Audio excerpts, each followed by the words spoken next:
Friends, ఈ రోజు మనం చెప్పబోయే టాపిక్ ఏంటంటే యూనిట్ 1 లో ఉన్న 8th class CBSE poem the ant and the cricket. So చీమ క్రికెట్ అంటే కీచరాయి, వీళ్ళిద్దరి మధ్యలో ఒక స్టోరీ అన్నమాట. ఏంటంటే ఈ స్టోరీ ఈ ఒక lesson main content poem ant and the cricket brings out the moral that those who do not keep anything for the future would undergo sufferings. ఈ యొక్క poem ant and the cricket brings out ఏది బయటకు తీస్తుందంటే moral అంటే ఒక నీతిని, మంచి ప్రవర్తన బయట తెస్తుంది. ఏంటంటే ఆ నీతి who do not keep anything for the future అంటే ప్రజెంట్ కష్టపడి ఫ్యూచర్ కోసం కొద్ది డబ్బులు దాచుకుంటూ ఉండాలి. అలాగా కాకుండా ఫ్యూచర్ కోసం ఏది ప్లాన్ చేసుకోకుండా, ఫ్యూచర్ లో ఏ ఒక ధనం దాయకుండా ఉంటే ఎటువంటి బాధల్లో వెళ్ళిపోతాడు అని ఒక నీతిని ఒక లెసన్ ద్వారా మనం తెలుసుకోవచ్చు. So who do not keep anything for the future would undergo sufferings. ఈ లెసన్ లో ఫ్యూచర్ కోసం ఏది దాయదు మన ఒక క్రికెట్. యాంట్ దాచుకుంటుంది ఫ్యూచర్ కోసం, కానీ క్రికెట్ మాత్రం ఏది దాచుకోదు. అందువల్ల దీని ఇంకా అండర్గో సఫరింగ్స్. ఇంకా అండర్గో అంటే ఏంటి? అనుభవించడం, సఫరింగ్స్, బాధలు అనుభవిస్తుంది. సో ఏంటంటే మెయిన్ కంటెంట్ యొక్క థీము, ఎవరైతే ఫ్యూచర్ కోసం దాయరో, ఎవరైతే ప్రెజెంటే జల్సా చేసి ఫ్యూచర్ కోసం ప్లాన్ చేయరో, వాళ్ళు ఫ్యూచర్ లో ఇంకొకరి మీద ఆధారపడి ఇబ్బందుల్లోకి వెళ్ళిపోతారు. అది ఒక lesson. It brings out through cricket A 4-legged jumper insect. So it is brought out. So ఇదంతా కూడా ఫ్యూచర్ కోసం ఏది దాయదు క్రికెట్. అందువల్ల క్రికెట్ అంటే ఏంటి? 4-legged jumping insect. క్రికెట్ అంటే ఇదమ్మా, దీన్ని క్రికెట్ అంటారు. సో 4-legged జంపింగ్ ఇన్సెక్ట్ అంటారు దీన్ని. సో ఇది ఆ సఫరింగ్ ఈ క్రికెట్ అనుభవిస్తుంది. ఎందుకంటే ఈ క్రికెట్ అంటే ఫ్యూచర్ కోసం ఏది దాయదు. So once there was a foolish young cricket who used to pass sunny months of summer as well as spring season. ఒక తెలివి తక్కువ యంగ్ క్రికెట్ కీచరాయి యూస్డ్ టు పాస్ ది అలాగా సన్నీ మంత్స్, ఎండాకాలం అంతా అలాగా టైం పాస్ గడిపేసింది. ఏ పని చేయకుండా ఎండాకాలంతో గడిపేసింది. Summer as well as spring season. అదే కాకుండా ఎండాకాలం కాదు, స్ప్రింగ్ సీజన్ కూడా అలాగే ఏ పని చేయకుండా అలా గడిపేసింది ఈ యొక్క foolish young cricket. So then winter came, he found that ఈ స్టోర్ హౌస్ వాజ్ ఎంప్టీ. మరి వింటర్ సీజన్ వచ్చింది. సో ఈ జనరల్ ఏంటంటే ఎండాకాలంలోని, స్ప్రింగ్ సీజన్ లోని, వసంతకాలంలోని, 2 కాలంలోని మొత్తం డబ్బంతా సంపాదించి అది చలికాలం, వర్షాకాలం కుంచుకోలేదు. కానీ చలికాలంకి, వర్షాకాలంకి ఏమీ ఉండదు. కానీ ఈ యొక్క కీచరాయి క్రికెట్ ఏం చేసింది? సన్నీ మంత్స్, ఆ ఎండాకాలము అది స్ప్రింగ్ సీజన్, రెండు సీజన్స్ లో కూడా ఏ పని చేయకుండా అలా కాలం గడిపేసింది. మొత్తం టైం పాస్ చేసి వెళ్ళిపోయింది. ఇంకా winter came, he found that store house was empty. ఇంకా వింటర్ మంత్ వస్తుంది, ఎండాకాలంలోని, వసంతకాలం ఏ పని చేయలేదు. మరి వింటర్ లో ఇంకేమి ఉండవు కదా. సో స్టోర్ హౌస్ కి వెళ్తే, storehouse means what? A building used for storing goods. ఆ స్టోర్ హౌస్ లో ఏమీ లేవు, తినడానికి ఏమీ లేదు. There was nothing to eat. తినడానికి అసలు ఒక్కటి కూడా, ఒక ఆహారం కూడా లేదు. చాలా బాధపడుతుంది. He could find no flower or leaf on a tree. ఏవి కనిపిస్తుంది? ఒక ఆకు కనిపించదు, పువ్వు కనిపించదు, ట్రీ మీద ఏవి తినడానికి ఏవి కనిపించవు ఈ యొక్క వర్షాకాలంలోని. సో ఇన్ డెస్పరేషన్ అంటే ఏంటి? నిరాశ. సో ఇంకా స్టార్వేషన్ అంటే ఆకలి. సో ఇంకా ఆకలితో ఫుల్ నిరాశ పడిపోద్ది క్రికెట్. ఏమీ దాచుకోలేదని చెప్పి చాలా బాధపడుతుంది. అప్పుడు ఏం చేస్తుంటే the cricket met a miserly ant. అప్పుడు మిజర్లీ అంటే పిస్నారైన ఒక యాంట్ ని ఈ క్రికెట్ వచ్చి కలుస్తుంది అనమాట. ఓకేనమ్మా. సో అప్పుడు the cricket asked the ant for his help to keep himself alive in winter. So the cricket ఏమొచ్చి ant ని అడుగుతుంది, సో నాకు హెల్ప్ చేయవా to keep himself alive in winter. So శీతాకాలంలో తను తాను సజీవంగా ఉంచుకోవడానికి. సో ఏమైనా హెల్ప్ కావాలడుగుతుంటే, నన్ను కూడా నీతో పాటు ఉంచుకో ఈ వింటర్ సీజన్ లో. మా ఇంట్లో తినడానికి ఏమీ లేవు, వర్షాకాలం వింటర్ లో మా ఇంట్లో ఏమీ తినడానికి లేవు. అందువల్ల నేను కూడా ఈ యొక్క వింటర్ టైంలో నీతో ఉంటాను, అదే తినడానికి ఏమీ లేవని క్రికెట్ యాంట్ కి అంటది. యాంట్ ముందే పిస్తున్నారు, అసలు ఒప్పుకోదు.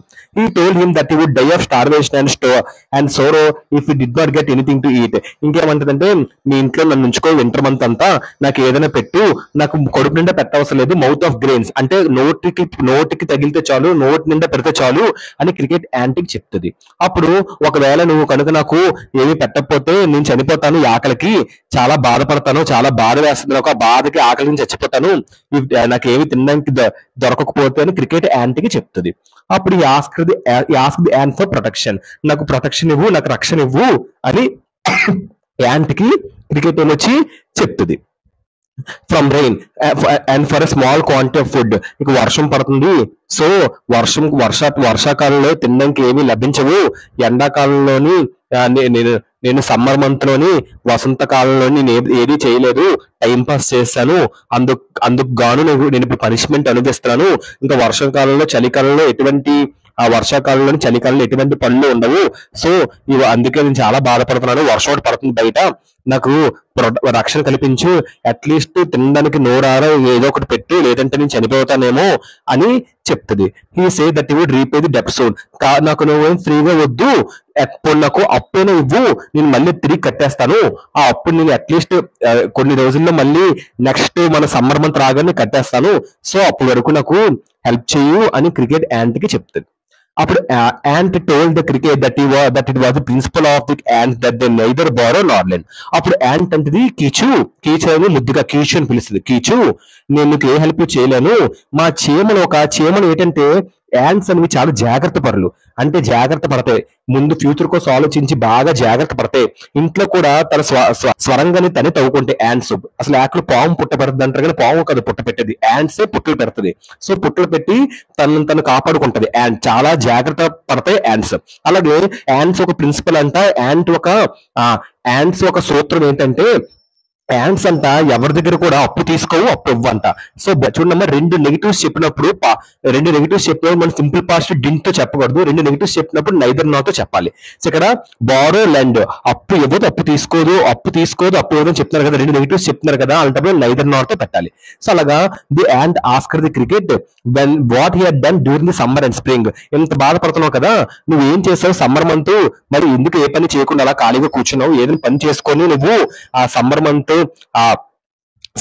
స్ప్రింగ్ మంత్ ఏం ఖాళీగా ఉన్నావు, సమ్మర్ మంత్ స్ప్రింగ్ మంత్ ఏదో ఒక పని చేసుకొని ఏదో ఒక డబ్బులు సంపాదించుకొని వర్షాకాలంలో ఇప్పుడున్న వర్షాకాలం చలికాలంకి దాచుకోవచ్చు కదా అని యాంట్ క్రికెట్ చెప్తే, అప్పుడు ఏం చెప్తుంది cricket, the cricket said that he was so happy in summer time నేను చాలా హ్యాపీగా ఉన్నాను, and spring season summer season ఈ రెండు సీజన్స్ నాకు తెలియకుండా గడిచిపోయి చాలా హ్యాపీగా ఉన్నాను.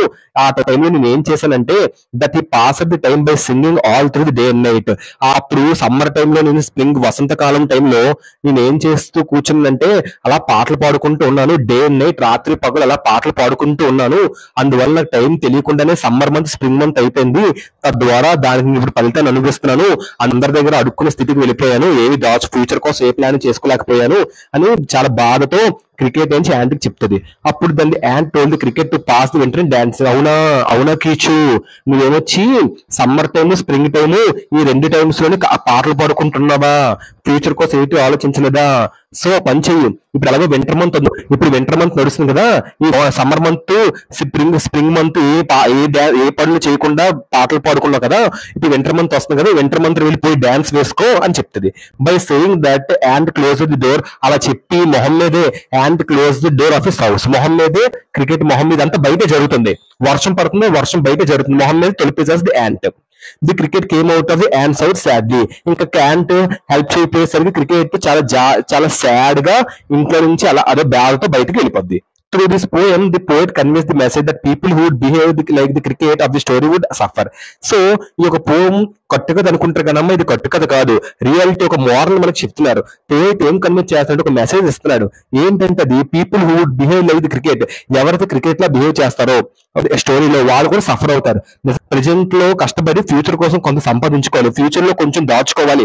ఎప్పుడైతే మనం ఫ్యూచర్ లో దాచుకోకపోతే కంపల్సరీ మనం ఈ యొక్క క్రికెట్ లాంటి పరిస్థితి మనకి వస్తుంది.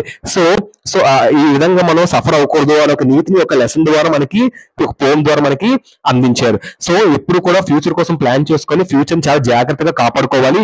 సో ఫ్యూచర్ కోసం కాపాడుకోకపోతే ఇలాంటి కష్టాలే పడతాము. ఈ క్రికెట్ ఎలా సఫర్ అయింది అదే సఫర్ మనం కూడా పడతాము అనే ఒక నీతిని ఒక లెసన్ ద్వారా మనకి పోయిట్ అందించారు.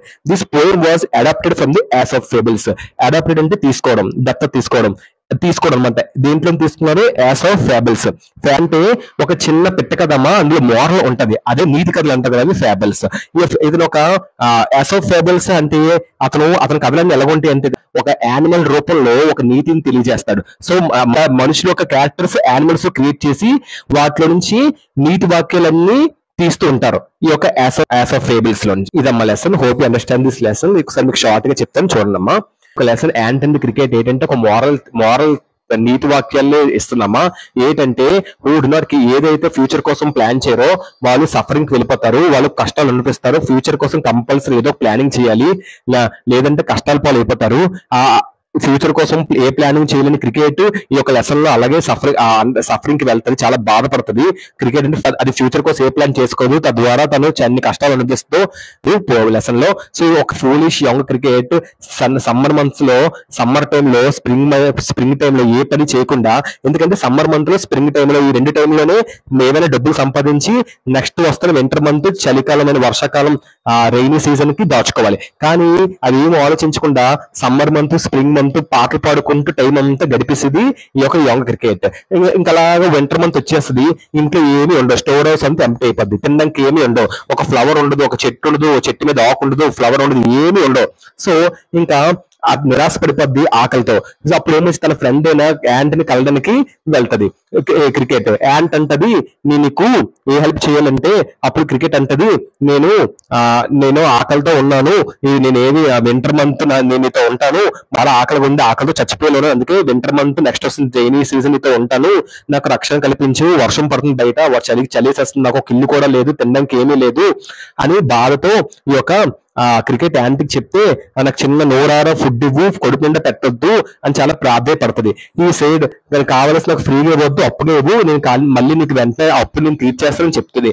అప్పుడు యాంట్ అంటది, మా యాంట్స్ ఒక లక్షణం ఏంటంటే మేము ఎవరికి అప్పులు ఇవ్వము, ఎవరికి అప్పు తీసుకోము మిత్రమా, నేను నీకు ఏ హెల్ప్ చేయలేను. మరి సమ్మర్ మంత్, స్ప్రింగ్ మంత్ నువ్వు ఏం చేసావు, అప్పుడు పని చేసుకొని డబ్బులు పోగేసుకోవచ్చు కదా నాకులాగా. అప్పుడు క్రికెట్ అంటది, సమ్మర్ టైంలో, స్ప్రింగ్ టైంలో నాకు తెలియకుండానే టైం గడిచిపోయింది, అప్పుడు నేను హ్యాపీగా ఉన్నాను, పాటలు పాడుకుంటున్నాను, ఆ ఒక ఎన్వైరన్మెంట్ చూసి, అదంతా ప్రకృతిని చూసి నాకు పని చేయాలనిపించలేదు, పాటలు పాడుకోవాలనిపించింది, అలా గడిపేశాను. అవునా, కాలం గడిపేసావా, కీచు, ఒక పని చేయు, నెక్స్ట్ ఇప్పుడు వింటర్ మంత్, రైనీ సీజన్ వస్తుంది కదా, ఈ 2 months లో నువ్వు డాన్స్ చేసుకోపో అని మొహం మీద తొలిపేసేస్తుంది యాంట్ క్రికెట్ కి. సో అప్పుడు క్రికెట్ చాలా బాధతో బయటకు వెళ్ళిపోద్ది. సో ఈ యొక్క పోమ్ నుంచి ఈ యొక్క లెసన్ ద్వారా మనం ఏం తెలుసుకోవచ్చు అంటే, ఎవరైతే ఫ్యూచర్ కోసం దాయిరో, క్రికెట్ యొక్క స్టోరీని ఎలాగైతే సఫర్ అవుతుందో, అందరి దగ్గర అందరి దగ్గర అడుక్కోవాల్సిన పరిస్థితి వస్తుంది ఫ్యూచర్ కోసం ఏవి దాచుకోకపోతే. సో అలాగే ఒక మనిషి ఫ్యూచర్ కోసం ఏవి దాయకపోతే క్రికెట్ కి పట్టిన గతే మనుషులు కూడా పడుతుంది అనే ఒక నీతిని ఒక పోయం ద్వారా తెలియజేస్తున్నారమ్మా. ఈ యొక్క poem adapted from Aesop fables గారమ్మా. అతను ఒక మోరల్ స్టోరీస్ నుంచి ఒక కథను తీశారు. యాష్ ఆఫ్ ఫేబుల్స్ ఎలా ఉంటాయంటే, ఒక యాంట్స్, ఒక చీమలకి, ఒక యానిమల్స్ కి మనిషి ఒక క్యారెక్టర్ ఇచ్చి ఒక నీతిని చూపిస్తారు. ఈ యొక్క లెసన్ లో కూడా యాంట్ కి మనిషి లాంటి క్యారెక్టర్స్ యాంట్ క్రికెట్ కి ఇచ్చి అందులో ఒక మోరల్ వాల్యూస్ ని మనకి చెప్తారు. అది ఒక యాష్ ఆఫ్ ఫేబుల్స్ ఒక ఆచారం, అది అతను ఒక గొప్పతనం, అతను ఒక క్వాలిటీ అలా ఉంటది. ఇదమ్మా lesson. Hope you understand this lesson. Playlist లో నీట్ 8 CBSE లెసన్స్ పెట్టాను, ఒకసారి యాక్సెస్ అవ్వండి అమ్మా. Thank you so much. Please like, share and subscribe. Thank you అమ్మా. Thank you so much.